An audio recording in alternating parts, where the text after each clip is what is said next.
ఒక వ్యక్తి కుర్చీలో కూర్చున్నాడు, వెనక అగ్నితో కాలిపోతుంది, అలా ముందుకు వచ్చేస్తుంది అది. ఇతను కూడా కాలిపోతాడు.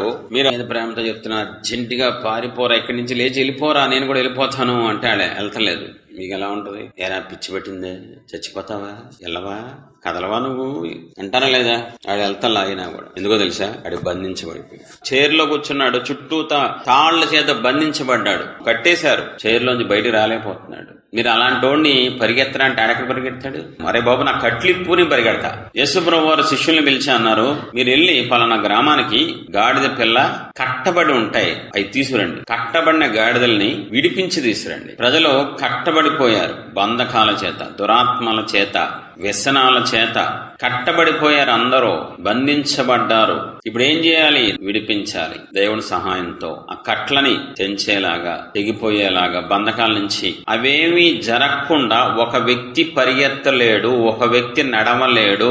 మీకు విడుదల రాకుండా మీరు దేవునితో సహవాసం చెయ్యలేరు. మీకు విడుదల అన్ని విషయాల్లో రాకుండా మీరు దేవుని రాజ్యం కట్టలేరు. అది అసాధ్యం, అసంభవం. అది మీకు అన్ని విషయాల్లో విడుదల రావాలి. ఎంత గొప్ప సహవాసంలో ఉన్నా మీరు దేవునితో సహవాసం చేయలేరు, దేవుడి రాజ్యం కట్టలేరు. అనుకుంటారు, ఆశపడతారు, ఆలోచనలు వస్తాయి, అది ఎప్పటికీ జరగవు.